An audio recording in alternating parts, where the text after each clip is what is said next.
Yeah, so it's not really, so it is a theory. Obviously with your guys' ones, you've had multiple points and we've broke them down and rated them. With this, it is just one theory, which is about the Smiths' music being about the Moors murders.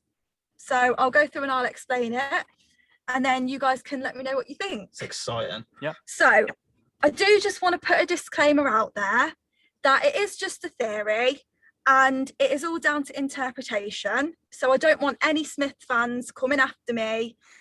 It's just a theory. No one shouting. Yeah, so no Smith fans coming after me, please. So the Smiths were formed in Manchester in 1982. Lead singer Morrissey has spoken openly about the impact of the Moors murders, which cast a shadow over his northern childhood. The Moors murders took place in Manchester between the years 1963 and 1965 by couple Myra Hindley and Ian Brady. The case is known as the Moors murders, as the couple killed and buried their victims in shallow graves on Saddleworth Moor. Morrissey, who was 7 years old when the murdering couple were jailed for life, grew up just a bus ride away from where the victims went missing. Ooh. He later compared growing up in the area to living in a soap opera. For those growing up in 1960s Manchester, the actions of Brady and Hindley bore a very real threat. In an interview, Morrissey commented, "I happened to live on the streets where close by some of the victims had been picked up. Within that community, news of the crimes totally dominated all attempts at conversation for quite a few years. So it is clear that growing up, Morrissey was largely impacted by the Moors murders as it dominated his surroundings as a child." Ooh, I like that. So I like this so far. Yeah, it's good. Yeah, so that's obviously about Morrissey's upbringing. He grew up in Manchester. He was a child at the time. So he could have been like one of the victims. That's what he's saying, like, because Yeah, so that's he what he's grew up saying. literally on the same streets as the children. Yeah. And he was the same Yeah. age, right? Yeah, he would have Crazy. been 7 years old when the Moors murderers were jailed. So yeah, as far as he's concerned, it could have been him out of every other child in Manchester. And I'd imagine living there at that time, you probably couldn't get away from it, could you? The Yeah. Moors murder. No, exactly. It would have been a big, I mean, it still is a big thing today. So I can't imagine at the time in Manchester where it happened. Of course, it did play a massive part in his upbringing. So the Moors murders hung heavily over Morrissey's life, especially after reading the book Beyond Belief by Emlyn Williams, which portrays details of the pair, their relationship and their crimes in morbid detail. It has been argued that this book provided Morrissey with ideas, titles and song lyrics. When asked about the inspiration for the band name The Smiths, Morrissey stated that The Smiths was the most ordinary name and that is why he chose it. However, it has been pointed out that in the book Beyond Belief, Myra Hindley's sister Maureen Smith and her husband David Smith were referred to as The Smiths throughout the book, which could be where Morrissey got the band name from. It wouldn't have been a wise move in the 1980s to admit that that was the actual reason. Still quite fresh, yeah. Yeah. So what do we think about that? I think that's true. Yeah, I do as well, because, you know, Matty Healy of the 1975, he said he's seen that in a book. He's seen the words, the 1975, and he said that just stuck with him. Yeah. So maybe Morrissey's seen that, seen the Smiths, and just thought, I can't get this out of my head now. That has to be the name. But then he's just thought of another reason as to why. As to say it. So instead of saying, I got the band name The Smiths from a book about the Moors murders, he said, I called the band The Smiths because it's just the most ordinary name. Yeah, because that's a much better thing to say than to say, I got it from a book about the Moors murders, isn't it? Especially in Manchester during that time. I reckon this is pretty like hardcore evidence that it's true. Yeah, I definitely believe it. Yeah. Like, I definitely do. I'm fully strapped in. I'm ready for it. Yeah. So one of the first songs ever written by the Smiths is a song called Suffer Little Children, which is what you would have heard a clip of at the start. Yeah. It's a very dark, haunting song. And he literally talks about Myra Hindley and the victims, doesn't he? Yeah. Yeah, he literally. So in the song, Morrissey mentions the known victims at the time by name, which is Leslie Ann, John and Edward. The song opens with the line, "Over the moors, take me to the moors." He also mutters the line, "Manchester, so much to answer for," and even quoted Hindley's testimony in the song. When the song was first released, the Smiths received a lot of backlash for it at the time. However, Morrissey insisted that the song had no bad intentions, which I don't believe it did. He obviously wrote a song about... Yeah, it's kind of his experience in a way too, because maybe he was feeling like some kind of like survivor's guilt over it or something, because he lived like close to the victims. Yeah, and he was a child himself at the time. Yeah. So yeah, I see it as sort of him trying to like bring attention to the situation because the thing is with a serial killer case like this, it's all about the murderers. Myra Hindley and Ian Brady, everyone knows those names. Their faces were all over the newspapers. However, for the victims, they kind of get forgotten about in a way.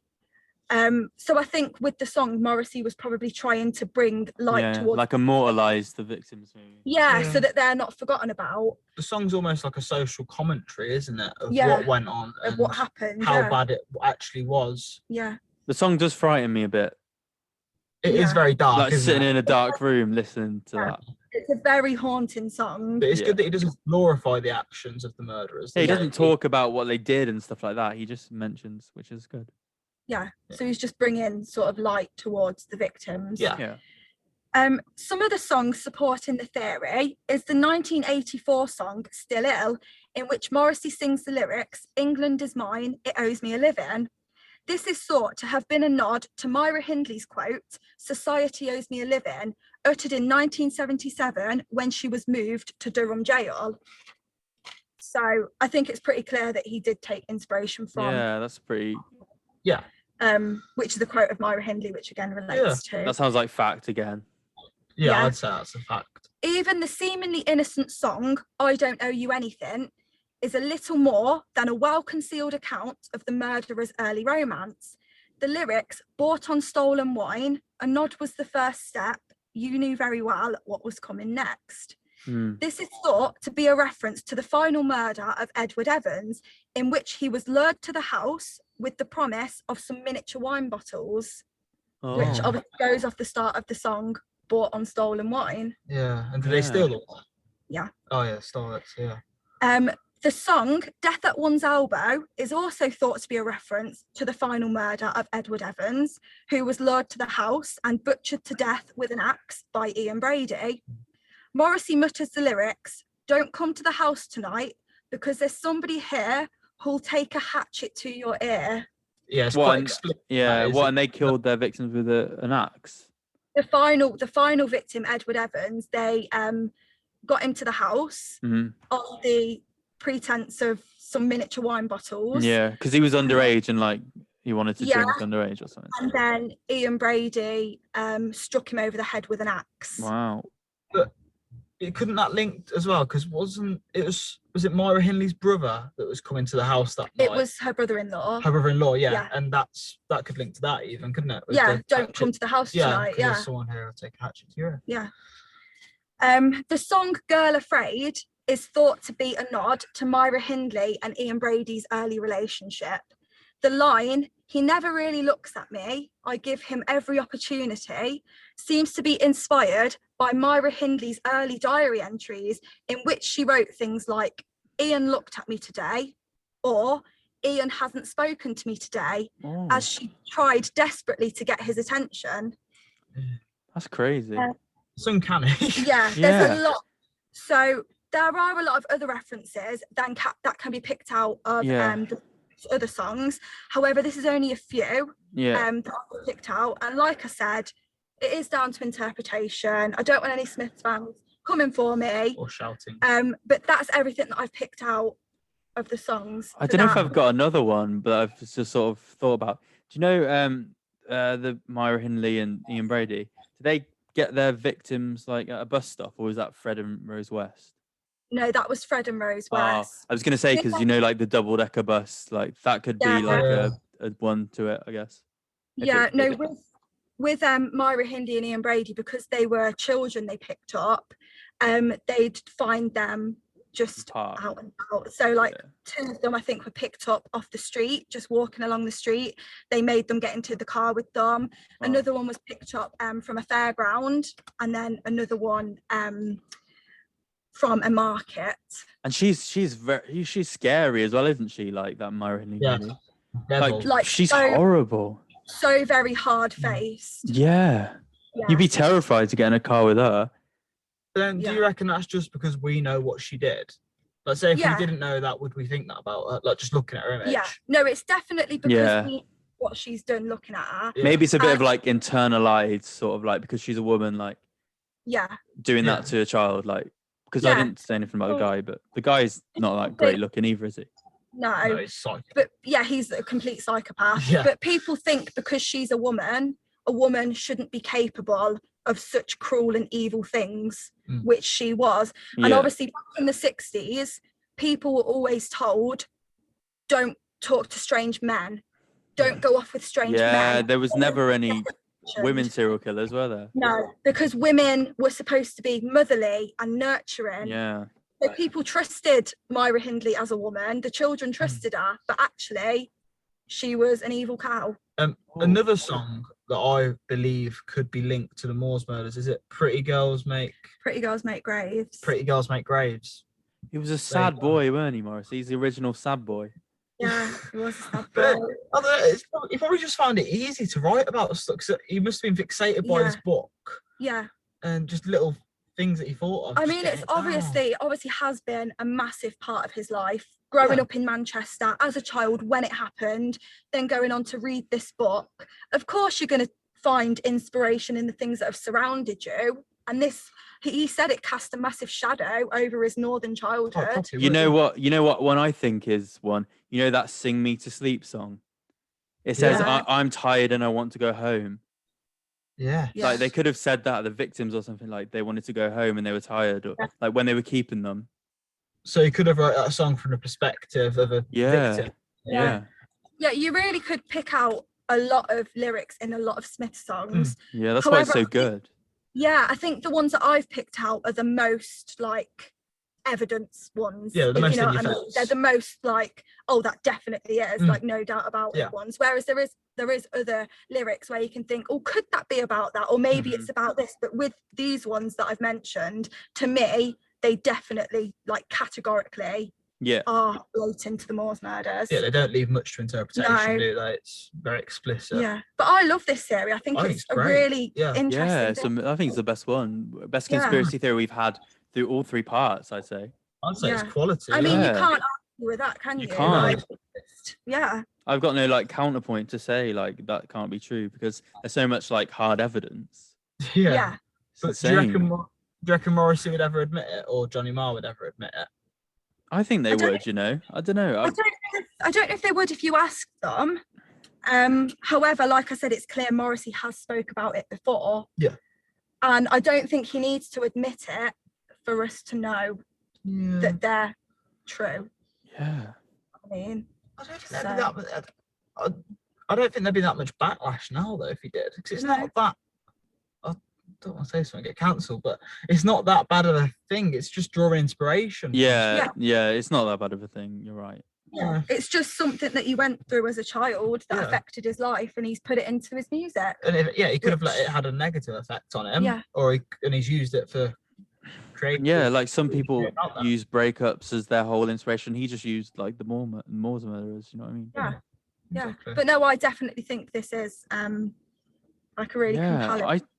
I think that's true. Like, I'd give this one a 5. I was about to say, I'll get a 6. It's definitely. It's a really interesting theory, isn't it? I love this theory. Brilliant, yeah. So I didn't expect to be as like sort of like blown away by it, because I didn't think, but it's so true. I think. Yeah. I reckon some fans may shout at you, but but no, like I said, will they? I'll say it one more time. It is all down to interpretation. It doesn't mean that is the exact meanings of the songs. However, it is bits that I've just picked out which seem like they are inspired by. Why are they a bit of a like loud fan base? Are they? I imagine so. Oh, you don't know. I mean, I'm a massive Smiths fan. I love the Smiths. But I do imagine you get it with every band. Like, look at the 1975 and their fans. Their fan base are the worst. You get it with every sort of band. Yeah. So I'll say it just in case anyone does want to come for me on this. However, I myself am a massive Smiths fan. Yeah. And yeah, this is just something that I've compiled together, which I thought was interesting. So They might all agree with you then. Yeah. What's your favourite Smith song? my favourite Smiths song is Still Ill. All right. I don't know. Probably. You like Shoplifters of the World? Yeah, I like Shoplifters of the World. Yeah, I'd say that probably that or Hand in Glove. I like Hand in Glove. Oh, What's yeah, yours? It's really generic, but I'd probably say Panic. That's You like alright. Panic? Yeah. Panic's good. Yeah. I mean, it's impossible for me to pick, but I would say Still Ill is like my all-time favourite. But I do like Girl Afraid. And an all-time favourite is There Is a Light. Yeah. It's like even though it's the most like known. Oh, This Charming Man is the most known one, but then it's probably the. But I would say There Is a Light is really overplayed, but it is a really good song, and I will stand by that. So, do you reckon they'd have been as big as they are now if they wouldn't have split up and carried on going? So if they're still together now, do you reckon they'd still be massive? No, I don't think they would have had the impact that they did. No. Yeah, I reckon they'd be a bit like Take That if they carried on. Just Bit, like old, like get over it, like sort yourself, Yeah. Like Depeche Mode now. retire, old. or like Tears for Fears or something. I think they're still going. Yeah. But I mean, Morrissey's still going, Johnny Marr's still going. They're doing their thing. They're on separate. Do you think They're any still of there. Morrissey's solo stuff could be like attributed to the Moors murderers? I've What's not that main song called? The one that everyone knows. Sunday. Morrissey. Every day is like Sunday. Spent the day in bed. That one with the S, like what's it called? Suede. Oh yeah, Suede Hair. Yeah, that's it. That's the one. That's the main one, isn't it? Like. Yeah. I mean, I don't really listen to Morrissey's solo stuff too much. Yeah. But I think it would be interesting for me to look into Morrissey's solo stuff and see if there is any links in there. Yeah, maybe come back in part 4 of the conspiracies and see if Yeah. there's any Morrissey stuff. Yeah, if I find anything, then it'll be featured in part 4. Yeah. I think we should do another like music one, or we could do a movie one. Oh, that'd Yeah. be well good. Yeah. Oh, I want to do the. Have you heard of like the drownings of Natalie Wood? I think that would be a good one to do. What's that? Oh, we'll find out in part 4 then. Save it for part 4. It's based about Christopher Walken like killing his ex-wife, I think. Oh, really? Yeah. Well, she that was is like a star, quite yeah. interesting. Yeah, that's a good one. God. Yeah. No, we'll got- definitely be yeah. back with a part 4 because these conspiracy ones are just so fun to Oh, they're record. brilliant. They are brilliant. So Yeah, I've got to say this is my favourite conspiracy part so far. Yeah. Who is it? it's been a good one. It has. Yeah, I've loved Yeah. this one. It's my favourite to research, I'd say. Yeah. Yeah, Definitely. definitely. I think because we're all so like passionate about music as well. Yeah. Yeah. So that's why quite it's been good. A Mm. good like music conspiracy Yes. theory. Yeah, so if you like the video, follow the podcast, check out the other episodes. And yeah, that's about it, really, isn't it? Yeah. Thank See you you. next time. Yeah, thanks for coming on, guys. Thank you. It's all right.